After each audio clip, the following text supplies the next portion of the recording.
This hearing on competitive bidding for durable medical equipment is now called to order.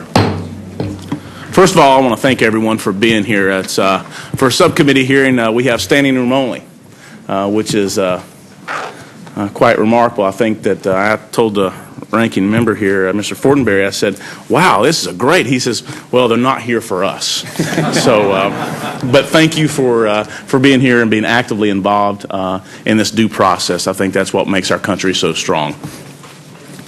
Access to health care is becoming increasingly critical for our nation's seniors. By 2015, the baby boom population in this country will reach 77 million. So it's critical to consider how we will care for these older adults and how we pay for that care. In 2007, health care costs in the United States reached $2.3 trillion.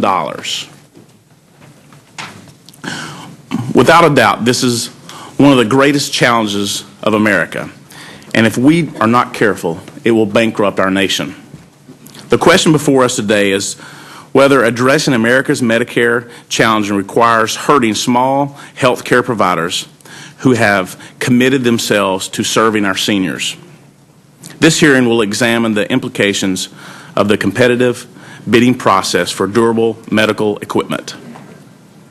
While this program was created as a way to curb Medicare spending, this subcommittee will review if CMS is properly considering the impacts on small health care providers.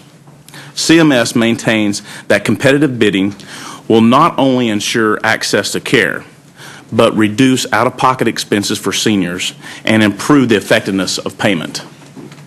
However, it is not clear that the program will meet the goals without driving health care providers out of business and eliminating access to care. The results for the first bidding program were mixed at best. CMS's competitive bidding program for durable medical equipment was implemented in 10 cities last year. The bidding process created a number of problems for durable medical equipment small business providers. CMS incorrectly disqualified some companies from participating due to clerical problems. In a number of situations, contractors were awarded when the bidder had no local presence, no history of providing a given product or service. This clearly does not meet the goal of ensuring access to care for the beneficiaries. Since Asheville, North Carolina is in the second round of competitive bidding, I have been hearing about this problem on a first-hand basis. Small firms are an essential part of the healthcare market, as they will fill many of the gaps larger businesses either cannot or will not fill. Like a number of my colleagues, I am worried that CMS has not considered the unintended consequences that may result from this program. This includes the possibilities that Medicare beneficiaries may lose the right to choose the trusted care and the services of their local provider. Limited suppliers could have a devastating impact on rural communities. Suppliers could have to limit the outreach to rural areas. At the time when these communities are already facing health care shortages, CMS should not be making this problem worse. Also, I believe that rural communities would be unfairly impacted by competitive bidding because of the nature of this program.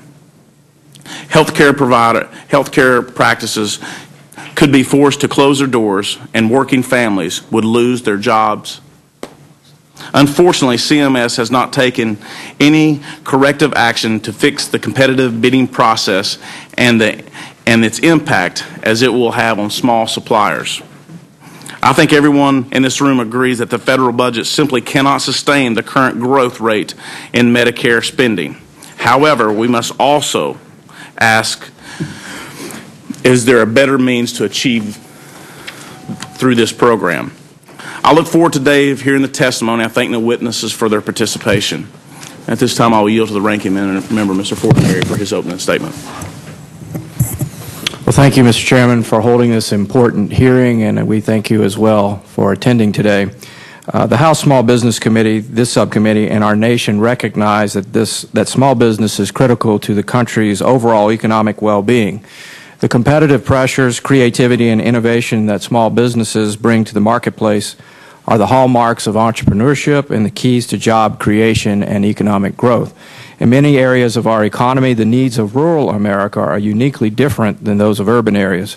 Few issues are more important to rural Nebraskans, for instance, than access to quality health care and services and providers. Small businesses particularly depend on access to quality health care as a key component of efforts to attract and retain a vibrant workforce. Small employers also play an important role in the delivery of health care services and products in many rural markets. For example, 103 of the 142 pharmacies in my district are small, independently run employers.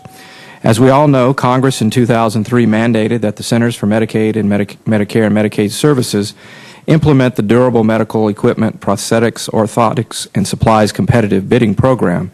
It is therefore appropriate that Congress and we provide oversight as this program moves forward.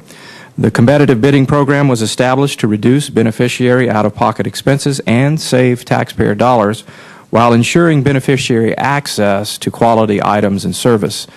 The Centers for Medicare and Medicaid Services is scheduled to implement the competitive bidding process in phases, as our chairman reviewed. Round 1 encompasses 10 competitive areas and is ongoing.